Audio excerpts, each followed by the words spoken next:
Hi there, this is a test of the Women Artists Through Stitching presentation for First Friday Lunch.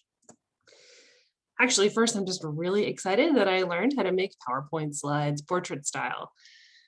This is a presentation of some papercraft and embroidery projects that I've been trying. It's just for fun, and I've actually never thought of a 4-H application of this project until now. But I do have to say, I really loved doing the stitching that I did offline.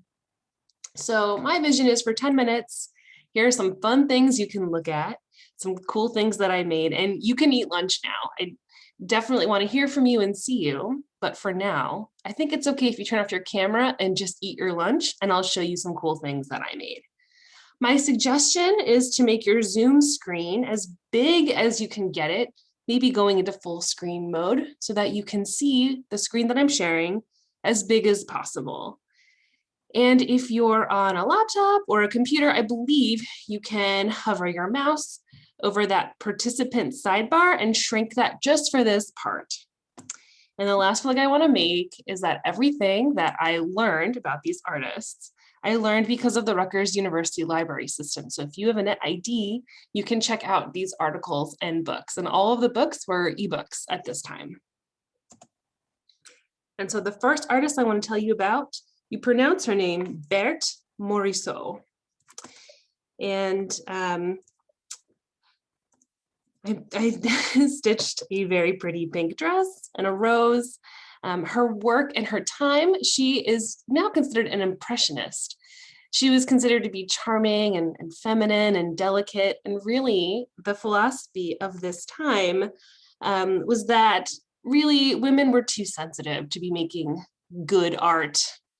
And she was an exception to this rule. She was understood to be unusual. Her family, her middle-class family in France, allowed her to be trained as a painter, as an impressionist painter, and not this concept that I know from like Pride and Prejudice of an accomplished woman who can just do drawing room, entertaining little projects. But she was actually trained to be an artist. And while I think this is impressive, she really was just an exception that proved the rule. And I was unsettled by the things that I read about her, even though I think it's important to read about her life and her work still. This is maybe the stitching that I'm most proud of personally, I have to tell you. And this is an incredible artist to read about. I loved reading about her, and I actually recommend that everyone reads this artist memoir. Her name is Faith Ringgold. She grew up in Harlem. And something that is so special about her is that she always wanted to be an artist, and she worked to make sure that always happened. And she had a very close partnership with her mother. Her mother was a seamstress and a fashion designer. Her mother made things throughout her lifetime that Faith describes as ensembles, which means that there was always more than one piece. And so her mother was a more traditional seamstress, catering to the African-American community that was in Harlem. And Faith kind of took those things and merged them, making art that were things like story quilts with literal words and stories embroidered on them, art that I really love, as well as a doll series that her mother helped her stitch. And I was really touched by the memories Faith shared of her mother. Her mother passed away while she was helping Faith work on an art project. And the next morning, the ironing board and iron were still set up for her. And so stitching and fabric were such a part of the life and art of this really awesome mother-daughter duo. An artist I really love, I could talk about all day, is Louise Bourgeois. She was born in France, but ended up in New York in the US. She had a very long career, 7 decades, a lot of sculpture, a lot of fabric. And through the 20th century, she spent a lot of her art and her life thinking through like Freudian archetypes, which are kind of out of favor now, but the same images over and over and over, often reliving some childhood trauma. Or a piece of hers that I think about a lot during quarantine during this year is one of her first statues was, she called it a portable brother. It was a statue of her brother when he was a kid so that she could bring him from room to room and never be without him.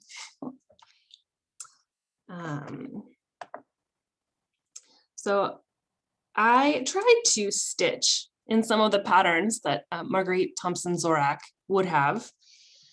some of these abstract designs. And so I would say Marguerite Thompson Zorak really lived out the tension between what is art and what is craft. I don't know if that's something we care about very much, but if you go on Etsy and buy something cute and homemade, do you think that you're buying art, and do you think it belongs in a museum? And I'd love to know why or why not.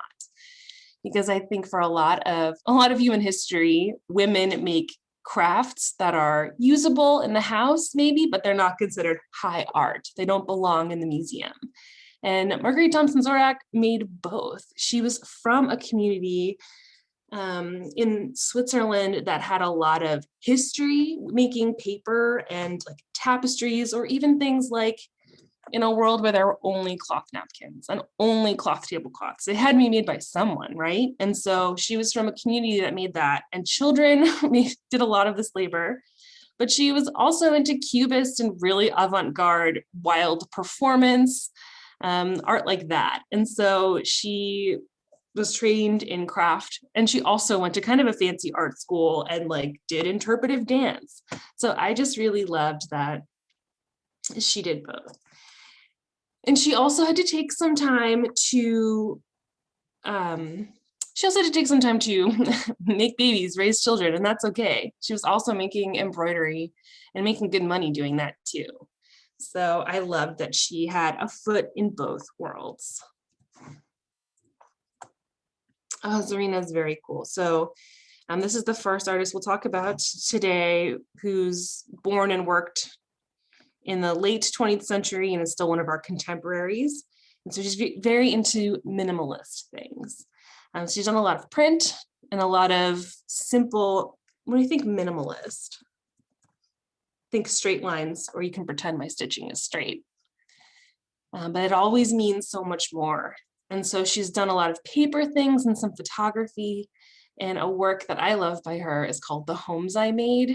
And it's just an installation of the different floor plans of all the places she's lived.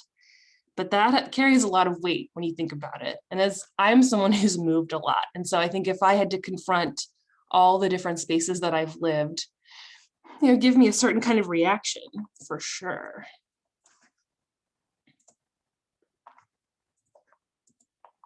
And then this was maybe my favorite one to make.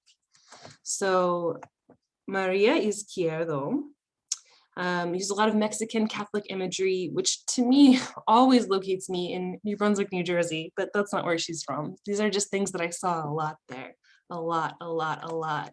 And so she occupied a really interesting space. What does it mean to be a woman in a certain geography in Mexico, in a certain culture, as well as all of this religious iconography? And a project she's made that I really enjoy is she just did a series of paintings of the altars that women kept at home.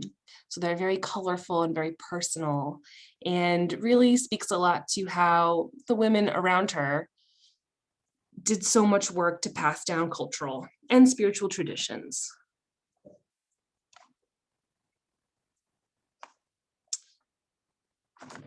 And then Sophie, so cool. I also looked up, this is the kind of stitching that would be done in the community she was from. And she did things like crochet, or make carpets, make rugs, make garments that we wore every day. And she also made a lot of avant-garde work, but her husband got a lot of credit for it until, I don't know, pretty recently, because people would say things about her like, oh, she was good with her hands, or she was, again, that she was making crafts. She was making the clothes that people wore every day until they didn't exist anymore. She made rugs, she made curtains, as if those things can't be art as well. Also beaded purses. So fashion's even its own. There's like craft, there's art, and then there's fashion. All of these things. There's a lot of weight, and what it means when women make them. I think you can tell a lot about a culture when you interpret things like that. And this is also something I've thought of 4-H regarding, is this game Exquisite Corpse, or where you have every participant write one line, and then they fold it back so you can't see it. And in the end, you have a poem that's very experimental. And I always learned that this was from the Dada movement. This was an improv game, but really it was something that Sophie and her siblings played in their hometown. It was a child's game, and it became, again, once it's conferred in the art world, it becomes becomes something else, right? But kids invented it. And that has been my test of this system.